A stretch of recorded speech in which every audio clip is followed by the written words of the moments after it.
Muito bem, de volta ao Absolar Meeting, região Nordeste. Espero que todos tenham tido um tempo agradável, proveitoso no coffee break, bom para fazer contatos, trocar informações, enfim, conhecer novas empresas.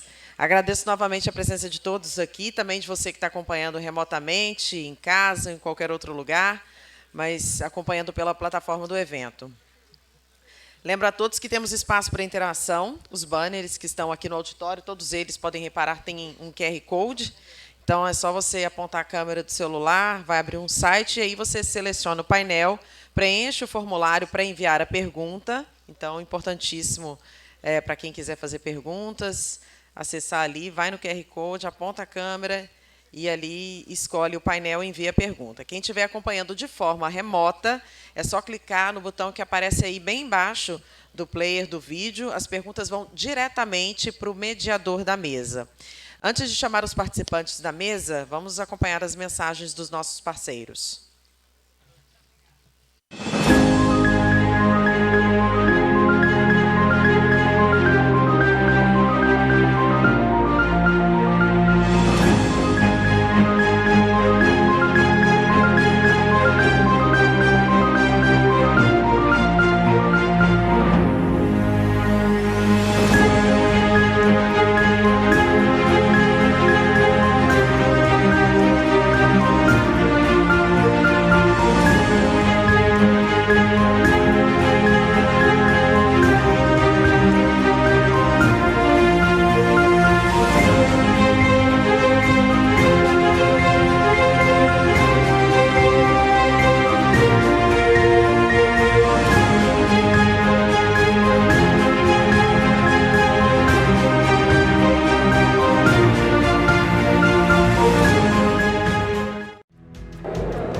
A gente começou com o site, na verdade, em 2013, a gente fundou a plataforma. Em 2014, a gente lançou o site no ar e a gente começou com o conceito de gerar lead. A gente passou por gerador de lead, por certificador de empresa, por mapa, onde a gente ranqueava os melhores instaladores do Brasil. A gente ajudou a criar um financiamento nesse processo todo. A gente criou um marketplace e com isso ajudou a capilarizar a distribuição dos equipamentos de energia solar no Brasil.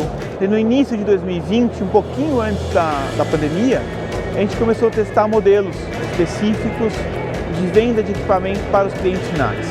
E dentro desses modelos todos, a gente chegou no modelo de franquia.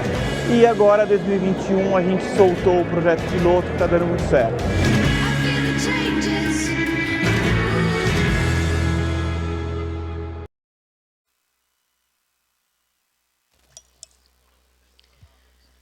Chamo agora para subir ao palco a vice-presidente de geração distribuída da Absolar, Bárbara Rubim.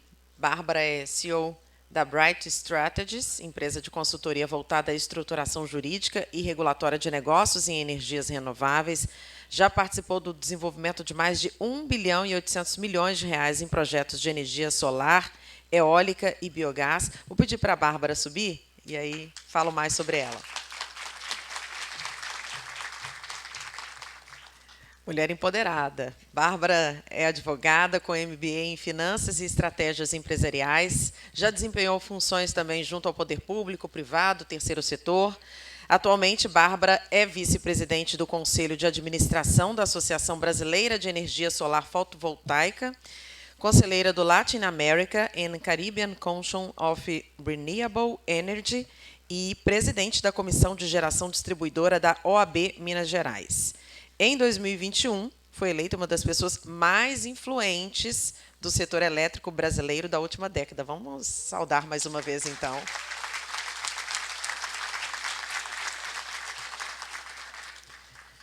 Muito bom. Convido agora para subir ao palco a diretora de Smart Solution da Neo Energia, Delfina Pontes.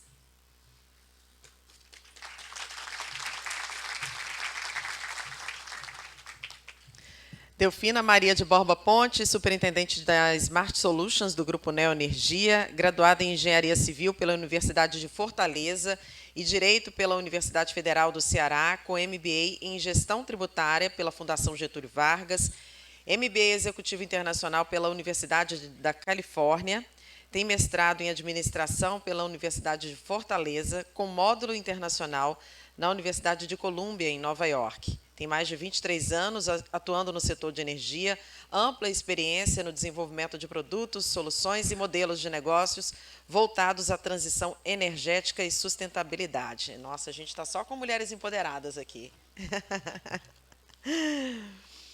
Quero agora convidar para subir ao palco o Head of Business to Business da Enel X, Nelson Assunção Neto.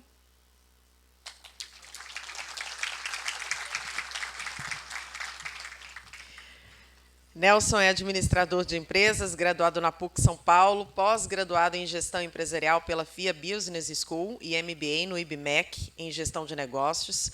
Tem 15 anos de experiência no Grupo Enel, onde já atuou no Rio, Goiás, São Paulo, em diversas áreas, como gerente de grandes clientes, gerente de atendimento ao cliente e diretor de mercado.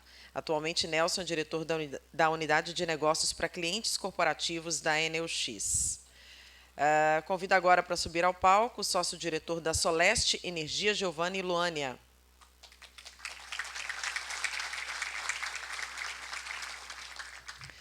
Giovanni atua no setor fotovoltaico desde 2016, é diretor comercial da Soleste Energia, vice-presidente da Associação Baiana de Energia Solar. Então, muito obrigada a todos. Agora, a vice-presidente de geração distribuída da Absolar, Bárbara Rubim, para uma apresentação antes do início do nosso debate. Bárbara, por favor. Bom dia, gente!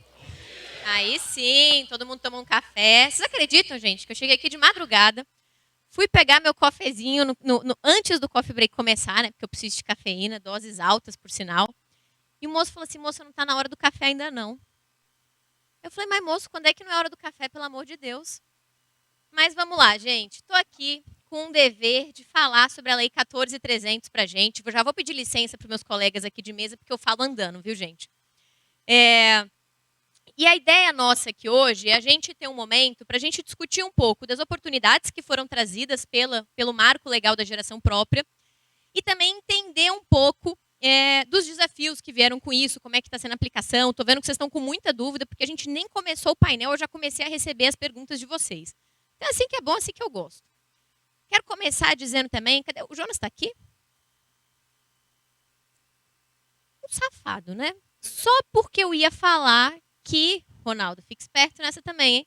Jonas foi falar do Pernambuco, gente. O que ele não contava é que a minha família inteirinha é pernambucana. Ah, rapaz!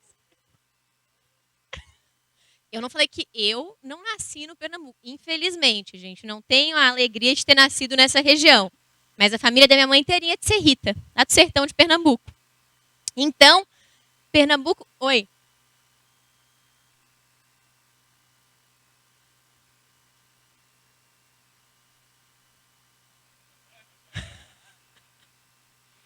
Então, o que eu ia falar é o seguinte, Pernambuco pode sim ser o melhor estado, entendeu? Tá liberado. Só queria dizer, mas tudo bem, né? Tem espaço para todos nós.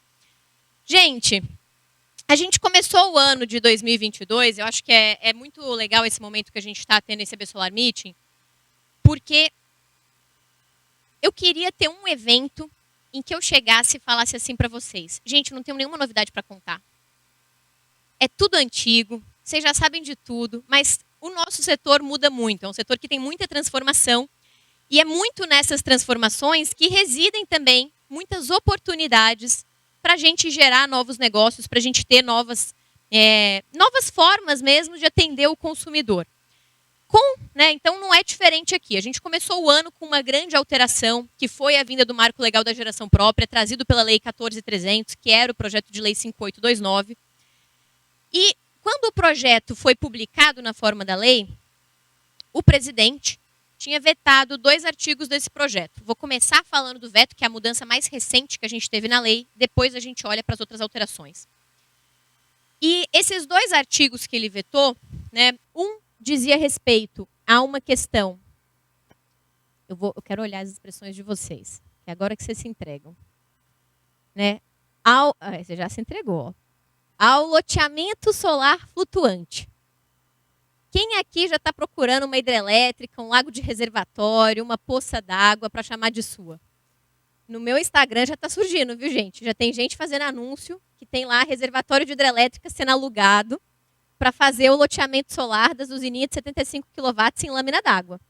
A gente estava ali no intervalo conversando com o Ciro da Gênix e ele falou assim, não, o pessoal está discutindo o que é lâmina d'água, né? Porque pode ser que quando eu fiz a instalação tinha uma lâmina d'água, mas aí ela secou. É possível? Eu acho que é possível. Mas, fato é que o artigo 11 da lei trazia uma possibilidade que foi inserida no Senado Federal, então não é uma sapequice originária do projeto, da gente fazer a instalação de várias usinas de micro ou mini geração, né, que é um fato que a gente chamou no setor de loteamento solar, inclusive, o região campeã de loteamento solar é esse Nordeste. Né, isso o pessoal gosta. E a gente sabe que existem percalços regulatórios para esse tipo de configuração. Mas o que estava inserido na lei? Que se isso fosse feito em lâmina d'água, não teria problema. Então, a gente não pode fazer loteamento solar no chão, mas na água pode. Isso foi vetado pelo presidente. Outro artigo que foi vetado é um artigo que possibilitava mais oportunidades de financiamento para quem está trabalhando com mini geração. Então, aí é uma possibilidade para mini, não para micro, para as usinas de maior porte. Que é a questão da gente ter debêntures incentivadas, FIP e E, e também o benefício do REID, que é o não pagamento de PIS/COFINS nos equipamentos, para os projetos de mini geração distribuída. Esses dois artigos foram vetados pelo presidente, mas o veto caiu. Depois de meses, né, demorou bastante, mas o Congresso derrubou esses vetos.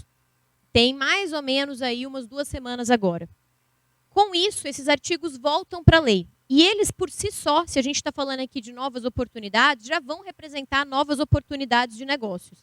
Tanto no momento da gente fazer a configuração das nossas usinas e dos nossos projetos, quanto também para quem quiser começar a trabalhar com projetos de maior porte, a gente pensar em como é que a gente consegue mais oportunidades de aumentar a rentabilidade desses projetos que a gente vai fazer. Mas, assim como o restante da lei, estes artigos também não foram regulados ainda. Então, quem estiver procurando o reservatório da hidrelétrica para arrendar, para alugar, negocia com desconto. Fala assim, a Leão não regulou ainda, então não sei se vai poder ou não, aproveita para baixar o preço do metro cúbico da água que você está ali, dessa lâmina d'água que você vai arrendar. Então, a gente tem que olhar um pouco com cuidado para essas duas possibilidades, dado que a agência ainda vai dizer como é que isso vai poder ser feito e quais são as especificidades que a gente vai ter que olhar para isso.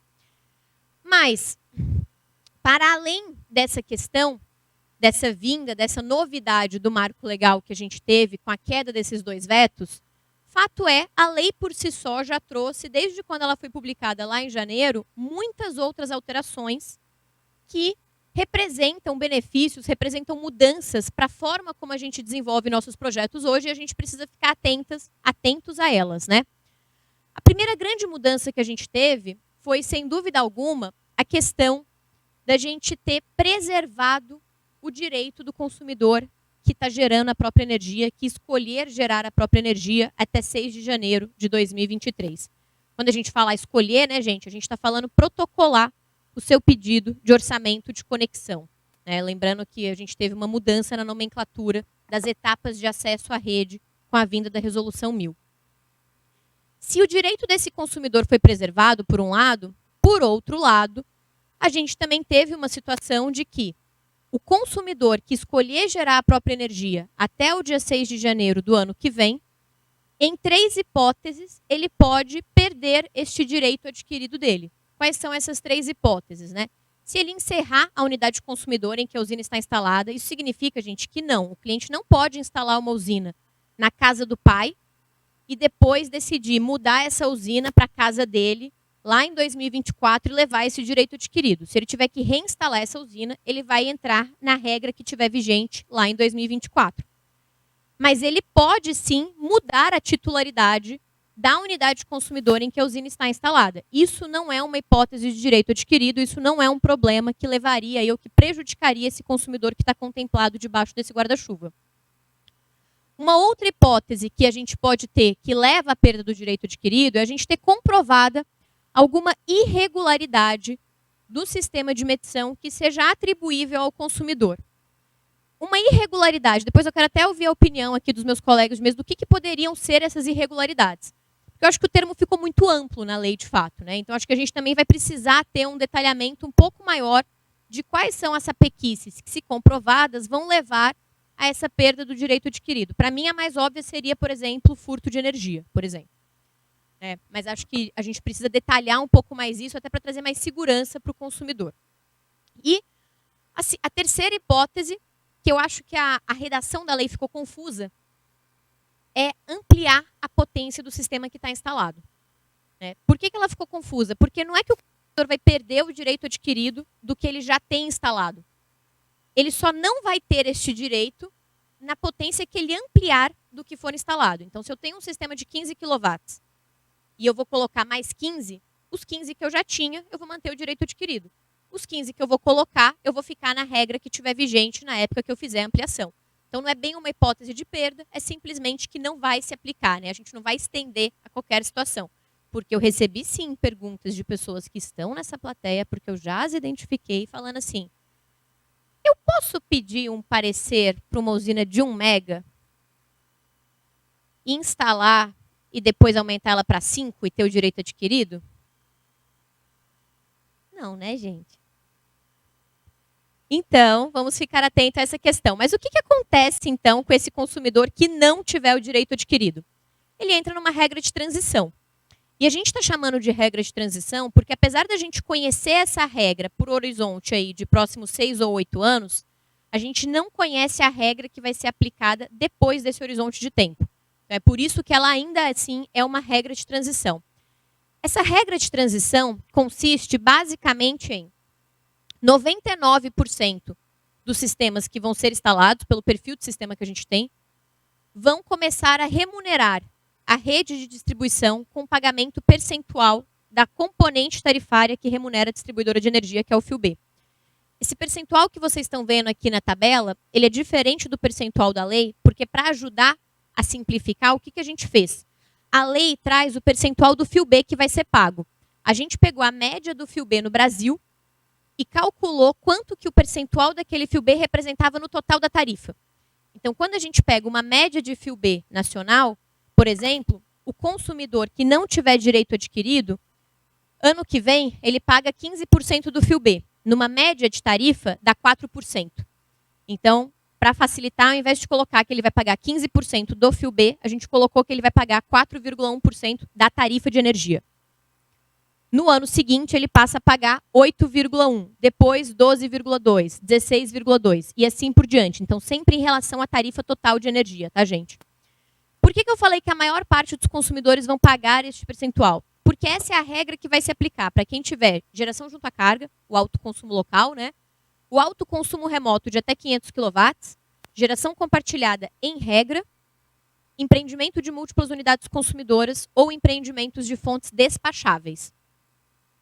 Para o consumidor que tiver uma geração compartilhada, quando um único consumidor receber mais de 25% dos créditos, ou um autoconsumo remoto em que a usina tenha mais de 500 kW de potência, a regra dele é um pouco diferente. Ao invés de pagar o fio B de maneira escalonada ao longo dos anos, ele já paga 100% desse fio B, mais um pedacinho da componente tarifária que remunera as transmissoras de energia, mais a tarifa de fiscalização do setor elétrico, a taxa de fiscalização, e o encargo de pesquisa e desenvolvimento já a partir do ano que vem, que são esses 29,3% que vocês estão vendo, rapaz, que vocês estão vendo aqui na parte de baixo do slide. De novo, a maior parte dos projetos, quando a gente pega o que a gente tem instalado de geração distribuída, vai cair nessa regra aqui de cima, tá? Mas a gente precisa ficar atento aí que existe sim uma diferenciação das regras por projeto. E esse período de transição do projeto, gente, ele vai variar de quando o protocolo acontecer. Quem protocolar o projeto nos primeiros 6 meses do ano que vem, então a partir do dia 7 de janeiro e até julho de 2023, tem 8 anos de transição. Quem protocolar a partir de julho de 23 não tem 8 anos de transição, tem 6 anos de transição. Por que essa diferença? Porque em julho de 23 termina um processo que já começou, que é um processo de calcular todos os custos e benefícios da geração distribuída, que a geração distribuída traz para o setor elétrico brasileiro. Esse processo começou recentemente com a abertura de uma consulta pública pelo Conselho Nacional de Política Energética para ajudar a definir as diretrizes que a ANEEL, que é quem vai fazer a conta, tem que usar para fazer essa conta. Essa consulta pública já foi encerrada, o prazo dela terminou para contribuições no dia 15 de julho, a AB Solar submeteu as contribuições para definição dessas diretrizes, é um trabalho que a gente tem feito desde quando a gente começou a discutir a 482 e mais fortemente desde o começo desse ano, quando a gente teve a lei publicada, que foi o de fazer o seguinte, olha, se a ANEEL vai fazer a conta dela sobre os impactos da geração distribuída no nosso setor, a gente quer fazer a nossa conta também. Então a gente contratou uma consultoria especializada nisso, que é a Volt Robotics, que está trabalhando desde o começo do ano para fazer esse cálculo de quais são todos os custos e os benefícios que a geração distribuída traz. E os resultados preliminares que a gente tem tido desse estudo são muito favoráveis. Acho que um resultado que eu gosto de destacar muito, porque eu acho que ele é muito impactante para todo mundo que está nessa sala, mas sobretudo para quem não está nessa sala, né, que são os consumidores de energia, os 89 milhões de consumidores que a gente tem, é que a crise hídrica que a gente passou em 2020 e 2021, que o Jonas até comentou, né, a tarifa ficou mais cara por causa da escassez hídrica, ela custou para a nossa sociedade 29 bilhões de reais em térmicas que foram despachadas e outros mecanismos para assegurar o suprimento que a gente teve no nosso sistema. Se não fosse a energia gerada pela geração distribuída que a gente já tem instalada hoje dentro do país, então pela GD que a gente já tem, essa mesma crise teria custado 45 bilhões de reais. Então esse é um benefício bastante concreto que a GD já está trazendo para a nossa sociedade e trouxe somente durante a última crise que a gente teve. E aí, então, quando a gente olha para as diretrizes que a gente sugeriu enquanto associação, elas perpassam diversos campos. E acho que o principal objetivo aqui que a gente teve foi assegurar que a conta que vai ser feita pela agência, que a gente acredita vai ter que passar também por um processo de consulta com a sociedade, ela seja uma conta justa, ela seja uma conta transparente, ela seja uma conta que traga equilíbrio e que considere premissas justas para a realidade da matriz elétrica brasileira e do perfil de consumo e de carga que a gente tem hoje de matriz do Brasil. A gente não quer necessariamente uma conta que parta de premissas que favoreçam o setor. A gente quer uma conta que seja justa realmente, porque a gente entende que se a gente tiver as premissas corretas, o resultado vai beneficiar ou vai ser manter o crescimento e a continuidade do nosso setor. Então, elas passam, por exemplo, a gente considerar o efeito locacional, então o fato da gente estar gerando energia em diversos pontos de elevado consumo dentro do país, o fato da gente ter também uma geração que é complementar à geração, a matriz que a gente tem hoje brasileira, que é a hídrica, que isso tem um impacto na contratação de energia que a gente tem que fazer, por exemplo, via leilões. Quais são os impactos que a gente gera na rede de distribuição? E a gente entende, inclusive, que o certo seria que essa conta fosse feita por área de concessão, porque cada distribuidor e cada rede tem a sua particularidade. É difícil a gente trazer um resultado que é nacionalizado quando a premissa que a gente tem que usar é tão particular, sobretudo quando a gente olha de perdas de rede de distribuição, sobretudo. Então, são um conjunto aí de algumas quase 15 diretrizes que a gente trouxe, mas sempre visando, como eu comentei, considerar todos esses efeitos da geração distribuída. Esse processo começou no começo de julho. Essa primeira etapa do CNPE foi concluída no dia 15, que foi ouvir, receber as contribuições. Agora o CNPE vai ter que soltar a diretriz, a resolução com as diretrizes para a ANEEL fazer a conta. Com essas diretrizes, a agência tem até julho do ano que vem para terminar de fazer essa conta e publicar, então, quais vão ser as regras definitivas para a compensação de créditos de energia dentro do Brasil. Essas regras definitivas, gente, elas vão ser aplicadas para todos os consumidores que não tiverem direito adquirido depois do período de transição deles. Então, depois do período de 6 ou 8 anos. Um ponto importante é, por que esse período de 6 ou 8 anos foi estabelecido? Qual foi o parâmetro utilizado para estabelecer esse prazo? foi uma média que a gente fez quando a gente estava tendo essas discussões com o Ministério do tempo de retorno do sistema. Então, este período de transição estabelecido seria o suficiente para assegurar que o consumidor que decide gerar a sua própria energia sem direito adquirido vai ter o payback, vai ter o retorno do investimento que ele fez antes das regras mudarem para as regras definitivas. Então, é uma maneira da gente trazer um pouco mais de segurança para esse consumidor que decidir gerar a sua própria energia no ano que vem. E a lei trouxe também outras mudanças que beneficiam o setor e que ajudam o setor a continuar crescendo. Que outras alterações são essas? Novas possibilidades na geração compartilhada. A geração compartilhada ela é muito importante porque ela permite que o consumidor que não consegue fazer o investimento ou que não tem um telhado para uso próprio, para fazer a sua instalação, utilize um pedacinho de uma usina que está construída remotamente e que é compartilhada com outros consumidores. Historicamente, a gente tinha cooperativa e consórcio como modalidades previstas para geração compartilhada. São boas modalidades, são bons institutos jurídicos, mas têm os seus problemas, são burocráticos. E eu faço isso, a gente faz isso todo dia na consultoria para viver. Então a gente passa muito por essas burocracias. Mas agora a gente tem também outras possibilidades da associação e dos condomínios. Isso significa, por exemplo, que quem aqui trabalha, né, nos centros urbanos, que tem prédios, por exemplo, que tem interesse em ofertar energia, em ofertar esses créditos para os condôminos, esses prédios agora podem instalar uma usina remotamente, seja com investimento próprio, seja com o investimento que vocês ou com o investidor que vocês conheçam vai fazer, e usar a própria figura jurídica do condomínio do prédio para distribuir o crédito para os condôminos. Pode parecer uma mudança pequena, gente, mas isso significa muito menos burocracia e muito menos gasto também para vocês conseguirem estruturar esses projetos. Porque vocês não vão ter que criar uma figura nova. Imagina você bater na porta do prédio e mandar todos os condôminos se tornarem cooperados, por exemplo, de uma cooperativa que você vai ter que fazer. Isso não vai ter mais que acontecer. Então, a gente vai conseguir aumentar muito a oferta da geração própria para condomínios. Sejam, então, junto à carga desses condomínios, na modalidade que a gente já tinha, que era o empreendimento de múltiplas unidades consumidoras, seja remoto com a geração compartilhada.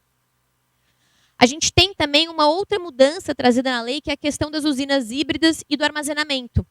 Apesar da lei não ter detalhado necessariamente como é que vai ser a conexão ou o uso dessas tecnologias, fato é que antes era uma lacuna regulatória que a gente tinha. E agora não. Como está previsto em lei, a gente vai ter que trazer uma regulação de fato para dizer como é que vai ser.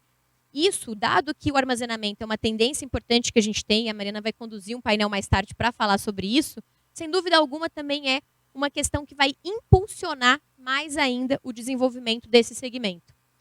A gente passa a ter uma previsão também com novos modelos de contratação de benefícios da geração distribuída, que são os serviços ancilares, né? Então, pode se transformar em mais uma oportunidade da gente rentabilizar um sistema de geração própria, seja eu consumidora, seja eu investidora de uma usina, por exemplo.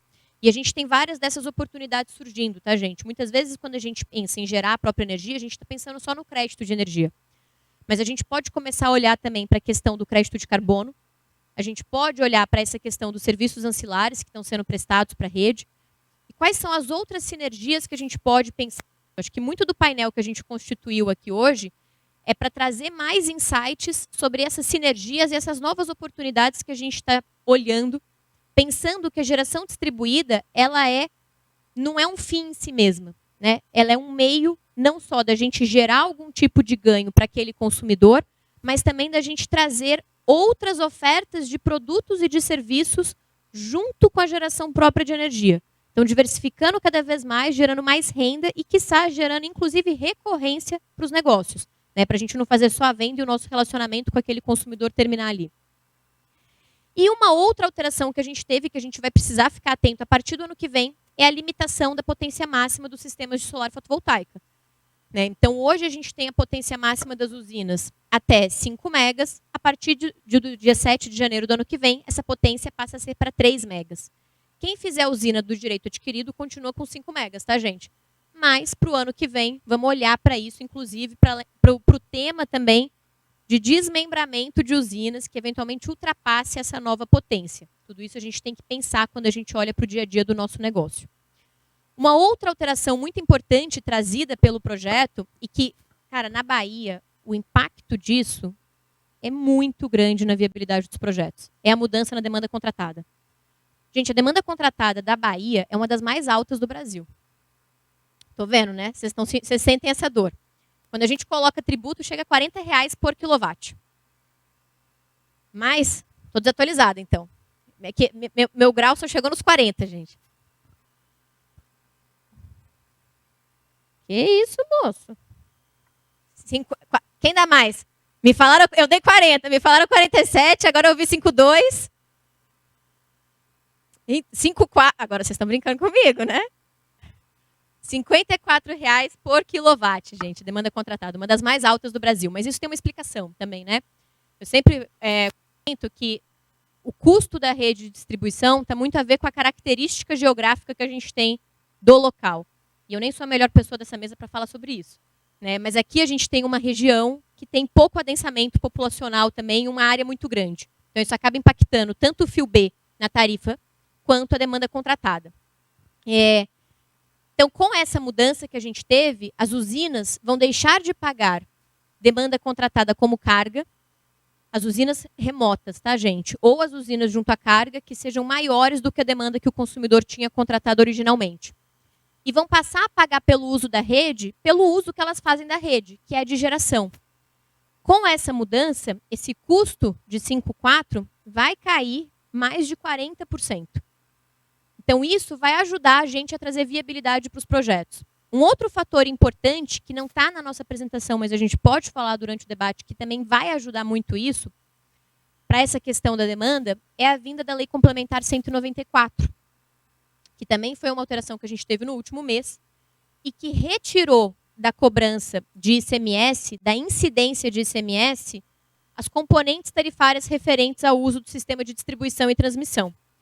A aplicação disso, dessa lei, ainda está um pouco confusa. Está tão confusa que a ANEEL, quando questionada, a ANEEL foi questionada por umas secretarias da Fazenda sobre como é que deveria ser aplicada a lei no tocante aos encargos, porque a lei fala não incide mais ICMS sobre distribuição e transmissão, que é fácil da gente identificar na tarifa, e encargos referentes ao uso de energia elétrica. E a resposta da agência foi: está aqui o PRORET. PRORET explica os conceitos das componentes tarifárias, façam bom uso dele.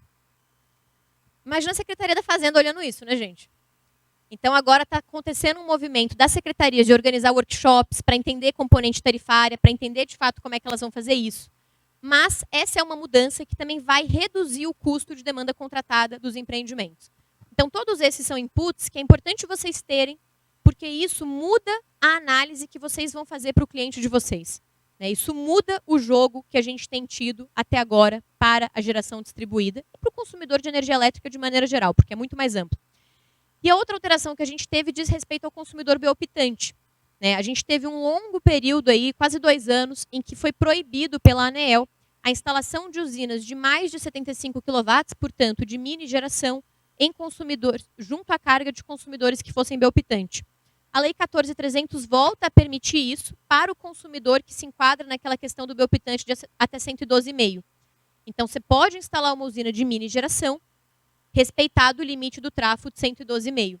Então, essa é uma alteração também que vai permitir não só vocês conseguirem atender mais da necessidade do consumidor que procurar, mas para consumidores que vocês já tenham atendido, limitando, por exemplo, a usina a 75 kW, fazer uma nova oferta para esses consumidores, eventualmente para ele complementar a potência dele. O custo de disponibilidade também é outra alteração trazida. A gente deixa de ter uma cobrança em duplicidade do custo de disponibilidade. Hoje, o consumidor ele tem uma sensação de que ele está pagando esse custo de disponibilidade em quilowatt-hora e em real depois. Porque se eu sou, por exemplo, trifásica, meu custo de quilowatt é de 100 kWh, e eu consumi num determinado mês 500 kWh, e eu recebi de crédito 500, como é que fica a conta hoje? Vai compensar os 500 que eu recebi de crédito, e eu vou pagar mais 100 de disponibilidade. Então, esse consumidor tem a sensação de que, na verdade, ele consumiu quanto? 600. Paguei 500 com crédito e mais 100 depois em dinheiro.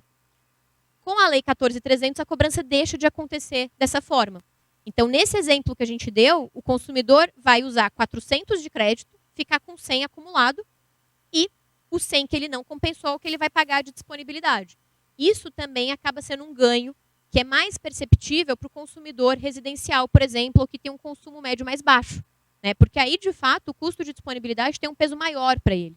Então, são todas alterações que ajudam não só a manter a viabilidade, mas, nas análises que a gente fez, considerando os sistemas que não têm direito adquirido, que forem instalados a partir do ano que vem, essas alterações fazem com que o pagamento do fio B, o impacto do pagamento do fio B no retorno que esse cliente tem, no tempo de retorno dele, seja quase que mitigado.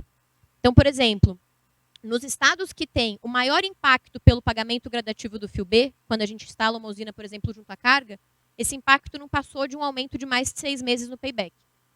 O pior impacto. Porque a gente tem todas essas outras alterações que ajudam a compensar, de certa forma, essas questões. Tá?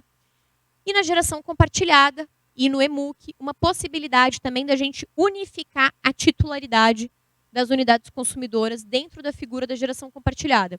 Isso foi uma tentativa que a gente colocou na lei para enquadrar esses projetos, até pela própria redação no convênio 16 de 2015 do CONFAS, concedendo a eles, então, também uma isenção de ICMS e aumentando também a viabilidade desses projetos. A gente tem, gente, uma gama de alterações que foram trazidas pela Lei 14.300 e uma gama de alterações que estão sendo feitas tanto no setor elétrico quanto no próprio cenário tributário que a gente tem dentro do país. A ideia aqui foi a gente passar um contexto para vocês de algumas dessas alterações para ajudar a nortear as discussões e a mesa de perguntas que a gente vai ter agora, porque seria impossível a gente esgotar esse tema sem eu ter pelo menos um dia inteiro com vocês, né, gente? Porque eu falo pouco. Mas eu queria agradecer vocês e convidar agora para a gente iniciar a nossa mesa de debates. Obrigada.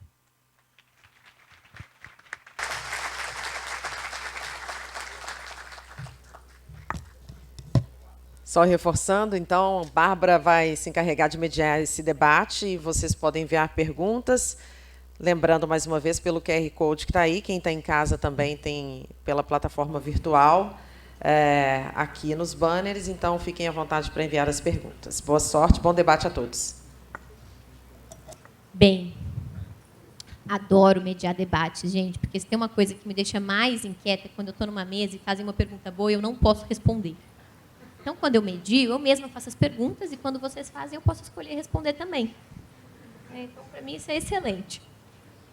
Eu queria começar fazendo uma pergunta para o Giovanni, trazendo, por favor, Giovanni, acho que você não só atua muito no setor, mas também tem contato com muitos integradores aqui da região.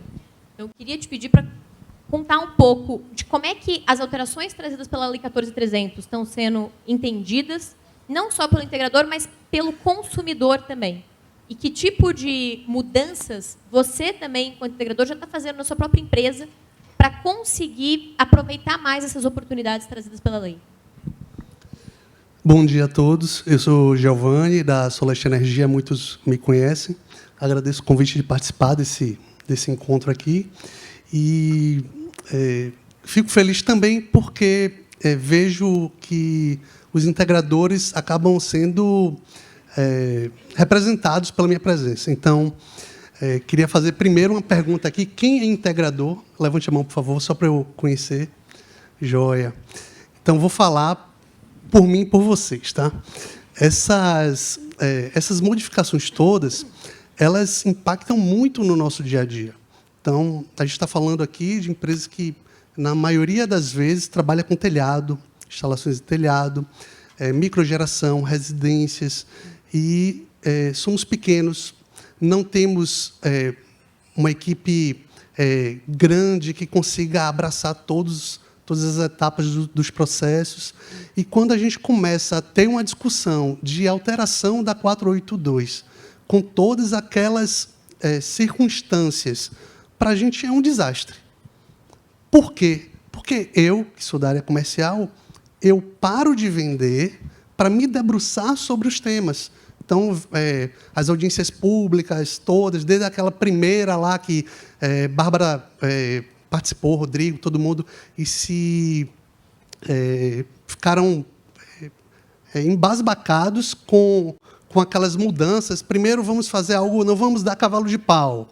E aí, lá no final, disse, não vai ter pressão ideológica aqui. Então, isso tudo influencia na gente. Nosso cliente fica lá parado, aguardando a gente, e a gente está aqui discutindo coisas que deveriam ser normais. Nos países desenvolvidos, isso flui. Tem problemas, mas acontece. Então, começa por aí. Depois, a gente passa por um momento de alterações. Então, vamos estudar, vamos aprender, vamos analisar a legislação, o que é que impacta negativamente, o que é que impacta positivamente. Ok. Então, na prática, o que existe lá fora é uma correria para as pessoas, para os consumidores, os futuros consumidores, eles começarem a gerar a sua própria energia antes do início da parte da fase de transição da cobrança. Então, a gente passa por isso. Então, é um monte de cliente procurando, cliente em potencial, um monte de empresa oferecendo propostas, um monte de preço lá embaixo, e a gente tem que disputar o mercado ali, oferecendo qualidade, segurança para os clientes e fazendo com que ele realmente economize. Então, tem essa parte também. E a gente começa a pensar assim, todo fim de ano tem uma escassez de equipamentos. Agora vai ser como? Olha que loucura. Eu contratei para minha casa um sistema agora, demorei um pouquinho, mas contratei. Casa de ferreiro, né, gente? Era espeto de pau. E os equipamentos só chegam no Brasil em setembro. Então, veja como a situação está. Os clientes acabam sabendo disso, e eu vou adiantar. Quais são as nossas dores, os nossos desafios? Primeiro, proporcionar qualidade para os nossos clientes, manter boas margens no nosso negócio, porque isso é importante. Outras dores é a concessionária. Então, a gente já sente. Lá na ABS, a gente tem mais de 1.000 reclamações protocoladas, catalogadas contra a concessionária local. Como é que isso vai se dar a partir de agora? Então, existe um receio muito grande da gente começar a aumentar, os problemas aumentarem. E por aí vai. Então, quais são, para finalizar, os desafios são esses, e o ponto positivo é que a gente tem um mercado bom para trabalhar. Se a gente conseguir trabalhar da forma correta, a gente tem uma oportunidade aí pela frente. Perfeito. Acho que você tocou num ponto super interessante, que eu vejo muito até pelo meu perfil no Instagram. Inclusive, viu, gente, deixa eu fazer meu jabá. Se alguém não me segue, @BárbaraRubim. Mas que acho que eu vejo muito a dor dos integradores de não conseguir parar de tocar o negócio para conseguir entender o que está acontecendo num setor que muda tanto. E é isso. Acho que a gente está num momento em que não é só o setor que está mudando. E a gente tem muita mudança acontecendo no país que impacta o setor também. E aí eu acho que muito da importância também do trabalho da associação é ser um canal em que digere essas mudanças que estão acontecendo, traduz e sintetiza. Então, acho que eu entendo também a correria, mas eu acho que fica um pouco do desafio de conseguir encontrar que sejam 30 minutos a cada 15 dias, né, para ler essas informações digeridas e compiladas, entendendo que isso vai impactar, né, o negócio no médio prazo também, e que isso é uma forma de se preparar para o negócio. E aí, um outro ponto que eu queria destacar, que inclusive fica aqui o convite para vocês, a Absolar tem, com relação à dificuldade com as concessionárias, a Absolar tem um canal que é a ouvidoria da Absolar. E o que a gente faz nessa ouvidoria, que é uma forma que a gente começou a trabalhar mais recentemente, é a gente recebe as reclamações e as dificuldades que vocês estão tendo, e a gente compila essas dificuldades, e, a partir do que vocês relatam, a gente marca reuniões recorrentes com as distribuidoras de energia para passar as principais dificuldades e para passar os casos que foram relatados também dentro da ouvidoria da Absolar. Então, para tentar ser uma forma da gente conseguir intermediar, mas também acelerar a resolução e acelerar a criação de processos entre também distribuidor e integrador que consigam facilitar o trabalho dos dois lados. Então, unificar. Então, acho que é um ponto para a gente tentar endereçar um pouco dessas dores que, de fato, são complexas. Mas eu também acho que um outro ponto que a gente teve de vertente da 14300, como eu comentei, e a gente vai falar um pouco mais sobre isso no outro painel, é a questão, por exemplo, do armazenamento, é a questão da gente começar a trabalhar, abrir os olhos, eu acho, e abrir o leque, para a gente começar a trabalhar a geração distribuída agregada a outras fontes e a outras tecnologias e como parte de uma das soluções que a gente pode ter para o consumidor. E aí eu queria ouvir aqui, tanto a Delfina quanto o Nelson também, para entender um pouco de como é que é a visão de vocês, olhando não só para a questão da 14300, mas também para essa questão de um empoderamento cada vez maior do consumidor, inclusive essa tendência de abertura de mercado. Como é que vocês têm enxergado a construção de soluções para este consumidor final? Delfina, pode começar. Pode. Sim. Alô. Primeiro, eu queria agradecer, em nome da Bárbara, Ronaldo e Rodrigo, o convite para esse meeting, né, em nome do Grupo Neoenergia e a área de Smart Soluções. É muito bom a gente estar aqui, ouvir, tá? Porque, além desse canal que a gente tem entre o grupo, a Absolar, a gente aprende muito, né? E com vocês, o que é que a gente tem que olhar para o futuro em termos de soluções. Então, agradeço demais a pergunta e vejo várias oportunidades, né? As mudanças da resolução, elas são muito boas, mas, ao mesmo tempo, muito arriscadas se você olhar pelo lado, né, da não regulamentação ainda. Por exemplo, você tem até 7 para apresentar o parecer, mas quanto tempo eu tenho para fazer a vistoria? Vai continuar os 6 meses? A gente vai ter mais tempo com escassez de equipamentos? Então, são várias perguntas. E vamos dizer, as reclamações também ajudam, né, não só o grupo como um todo, as concessionárias e as empresas de soluções, a aprenderem bastante com o que precisam melhorar e desenvolver, né?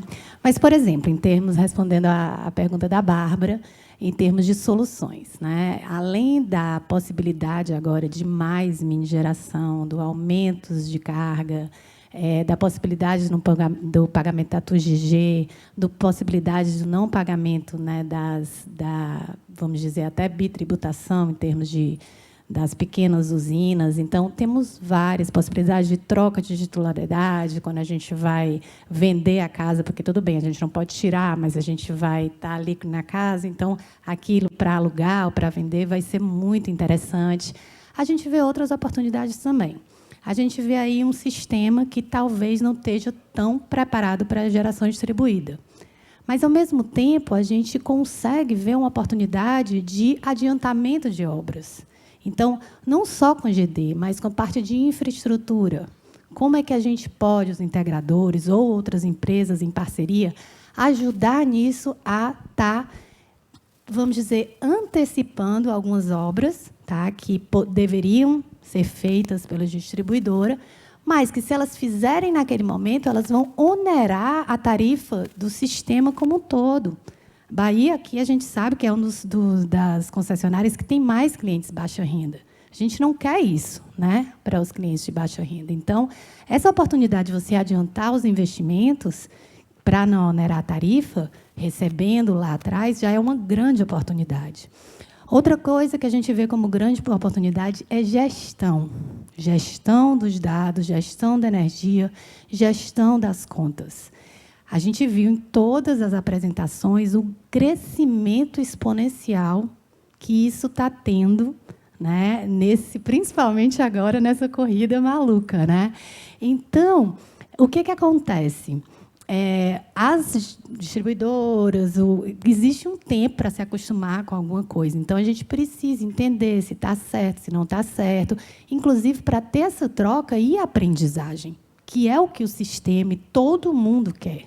Olhar e fazer bem até o final, né, em toda jornada do cliente, tá bom? Então, a gente tem essa oportunidade também de gestão de dados, gestão de faturamento, gestão de saldo em conta, colocar lá na minha usina não só vamos dizer, lá no inversor a parte da gestão, mas também colocar no medidor fiscal para saber se está tudo direitinho, se está realmente faturando da mesma forma, possibilidades de gestão de beneficiários, isso é muito interessante, tá? Além de tudo, a gente está vendo aí a possibilidade agora das baterias. O que a gente tinha da intermitência, né, da geração distribuída solar, a gente consegue minimizar com a parte de baterias. Então, é muito importante também que agora se agregue nos estudos essa parte, né? E a outra, que foi falado aqui, que não vai deixar de existir, é a parte de mobilidade elétrica, né? Então, a mobilidade elétrica tem que vir junto com a solução, né? A eletrificação de frotas, isso também para o poder público é muito importante com a parte de ônibus. E esse é o grande interesse, né? Dessa transição energética sustentável, né? Para que a gente consiga melhorar não só nossas empresas, mas nossa cidade, nosso país. E eu vejo realmente muitas oportunidades com essa transição, aprendendo sempre um com o outro, não é isso, Bárbara? Obrigada, Delfina. Bom, eu encerro por aqui minha fala, porque a Delfina já roubou tudo que eu ia falar. Eu vou tentar complementar aqui alguns pontos aqui em cima do que ela falou, até pegando, acho que a última frase dela aqui, da transição energética sustentável. Transição energética é uma frase que está na moda, mas assim é uma moda boa, que tem que pegar. E na parte de sustentável, né, eu acho que tem duas coisas aqui que a gente tem que olhar quando a gente fala de sustentabilidade. Primeiro, da sustentabilidade né, do meio ambiente, ecológico, enfim, tudo que a gente sabe, tudo caminhando para o net zero, para um carbono neutro.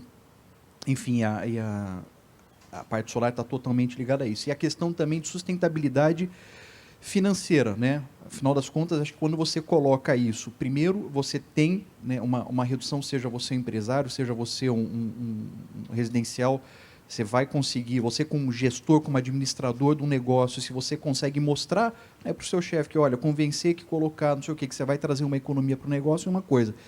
E uma outra coisa também ligada à sustentabilidade financeira do negócio, eu vou fazer aqui vamos voltar aqui para os anos 70, mais ou menos,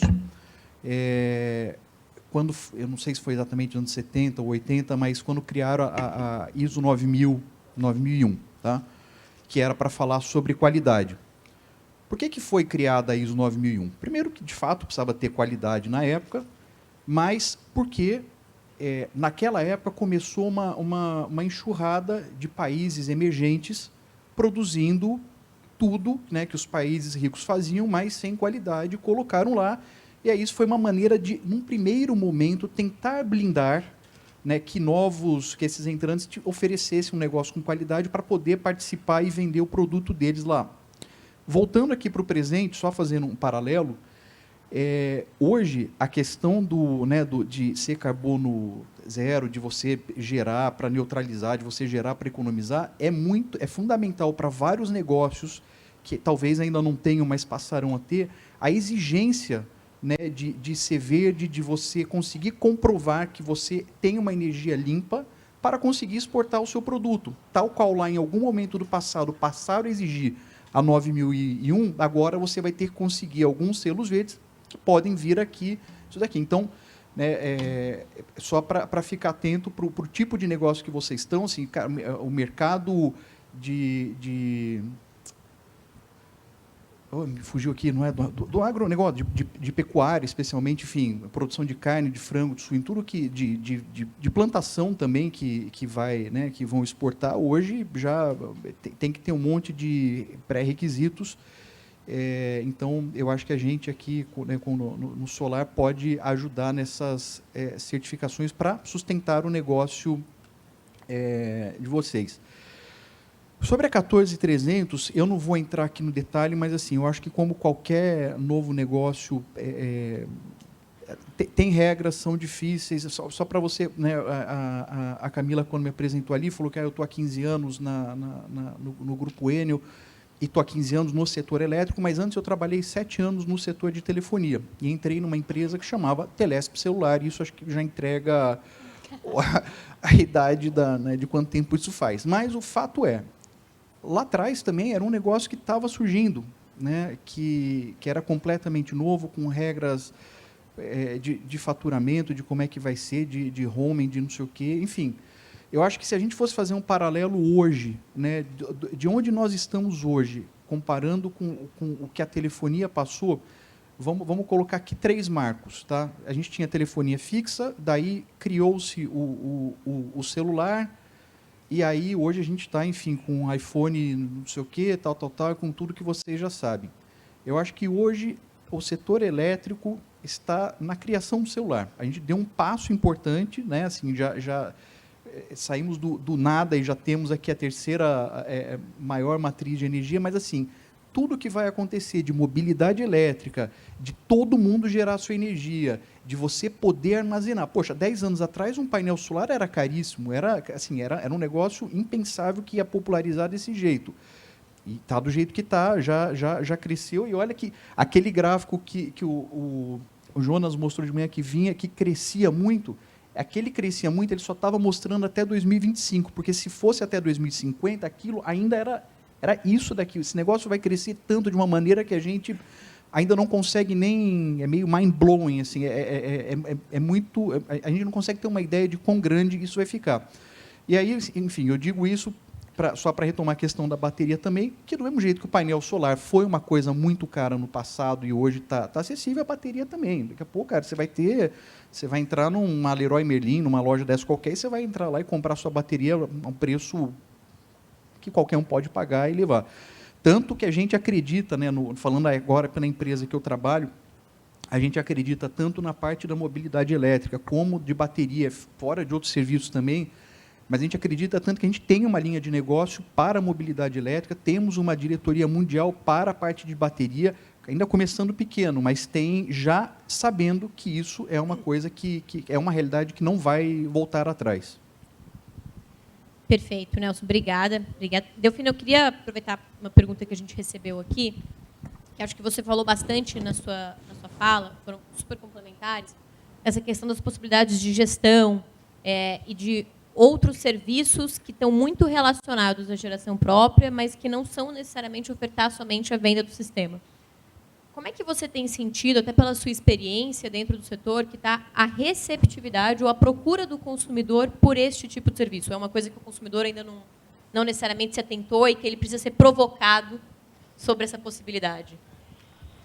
Bem, dados é o mundo, né? O futuro é o que a gente precisa para tomar qualquer tipo de decisão.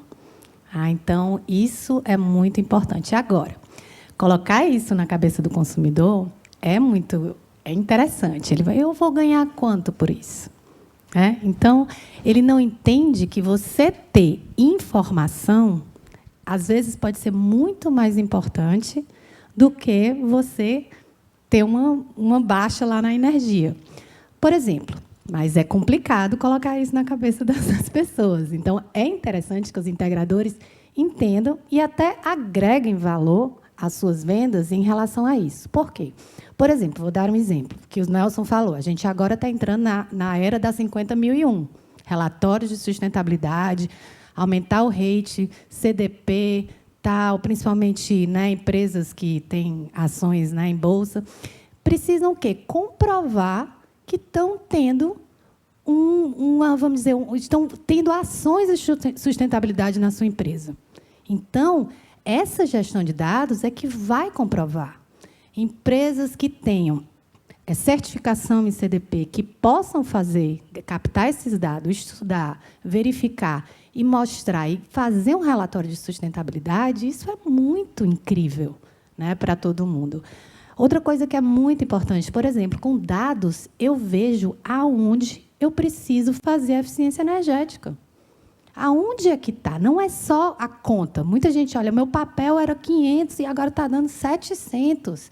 Ele não sabe se tem bandeira vermelha, não entende os dados, né? Então, é muito importante que você saiba. E aonde é que eu estou gastando mais? É no chuveiro? É no ar-condicionado? É não sei aonde? Então, esse conhecimento, gente, é a melhor forma de se ter ganhos. Porque, com isso, você tem a possibilidade de tomar decisões. Então, acho que eu não sei, acho que eu já respondi a pergunta, né? É isso. Isso é o que é a parte de gestão de dados. Obrigada, Delfina. Giovanni, acho que muito conectado com isso, como é que, queria entender um pouco, você no seu dia a dia da empresa, como é que vocês trabalham também essa questão da eficiência energética junto e até mesmo de ajudar o consumidor a entender a própria conta dele, todo esse processo, até que tem muito a ver, de certa forma, com o próprio pós-venda mesmo do sistema. Sim. O pós-venda ele tem se consolidado no nosso mercado e muitas empresas, inclusive, já ganham dinheiro com isso, oferecendo serviço de acompanhamento, até de uma manutenção preventiva, algo do gênero. Isso é crescente. No nosso caso específico, lá na Soleste, hoje somos acelerados pelo governo do Estado, estamos no Parque Tecnológico da Bahia, e a gente, desde julho do ano passado, a gente passa por mentorias, treinamentos, cursos, justamente para a gente desenvolver outras possibilidades dentro do nosso mercado. Então, a gente trabalha já com software de análise de desempenho de sistemas. Na verdade, hoje, a gente trabalha em torno de 7 softwares e aplicativos, desde CRM, software de pós-venda, de controle de equipe de campo, tudo isso para a gente ter uma análise melhor do nosso desempenho e poder proporcionar ao nosso cliente um resultado melhor para ele também. Acho que a gente tem visto também cada vez mais empresas que têm, como você comentou, buscado o pós-venda, realmente como uma forma de conseguir manter essa relação com esse cliente e gerar, de fato, muita recorrência mesmo para esse cliente. E aí, falando um pouco dessa questão também de manutenção de relacionamento, acho que uma pergunta que eu queria te fazer, Nelson, você comentou bastante desse braço que vocês estão criando e até falou dessa questão da mobilidade elétrica, né? Acho que tem duas perguntas, né? Uma é, como é que vocês têm olhado para a questão da geração compartilhada? Foi uma pergunta, inclusive, que a gente recebeu aqui da plateia, nesse tocante, e se vocês têm conseguido, ou ainda não hoje, mas pretendem também, agregar essa questão da mobilidade elétrica para uma questão de geração própria. Vamos lá. A questão da geração compartilhada é uma coisa na qual a gente está focando, assim, faz parte dos nossos planos, né? Acho que até hoje a gente focou muito em projetos para autoconsumo remoto. E, enfim, agora que a gente vê que dá para João, Maria e José, todo mundo ter, né, energia de maneira simples, sem burocracia e tudo mais, a gente está tentando ainda dentro do nosso próprio... A gente entende que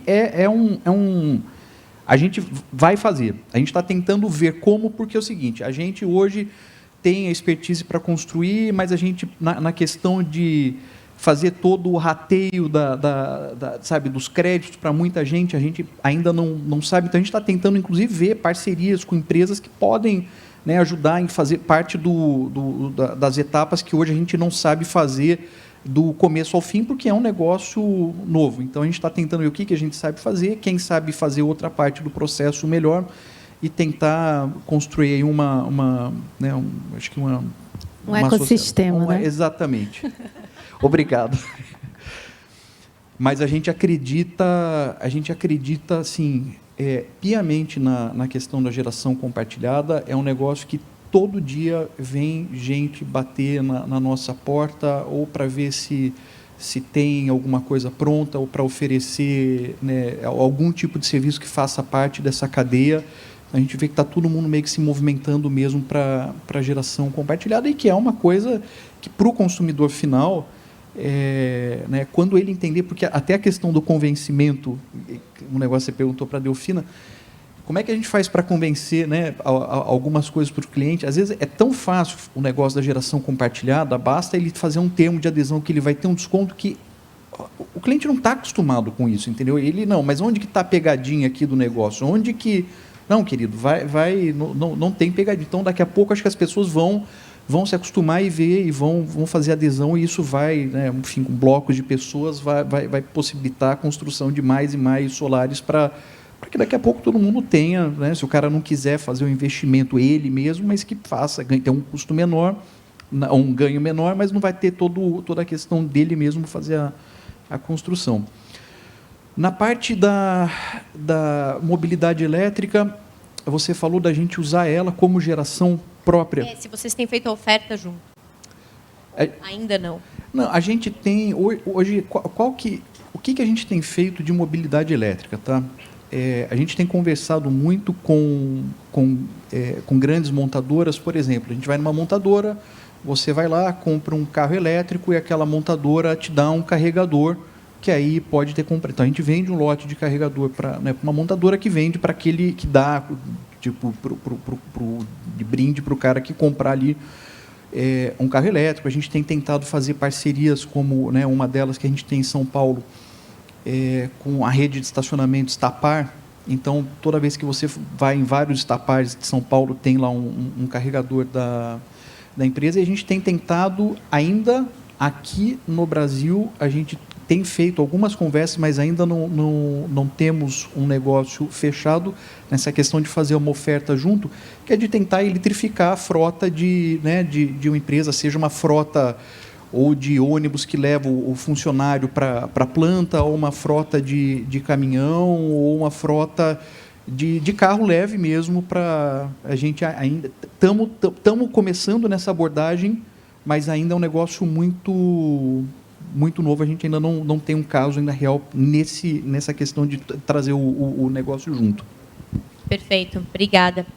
Gente, a conversa está boa, mas infelizmente o nosso tempo de painel aqui já se encerrou. Eu queria agradecer meus companheiros de mesa pela presença, agradecer a todos vocês que estão aqui com a gente e chamar de volta.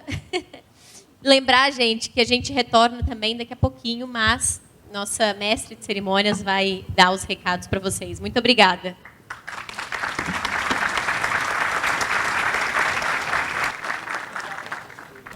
Obrigada, Bárbara, pela mediação deste debate. Também agradeço a Delfina, Nelson, Giovanni, e a todos vocês que participaram da mesa, você também que enviou perguntas, quem está acompanhando de forma remota, muito obrigada.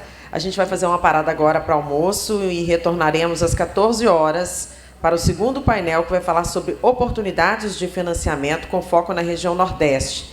Convido a todos que estão aqui de forma presencial a visitar o nosso espaço de exposição e troca de informações, fica no Salão Diamante.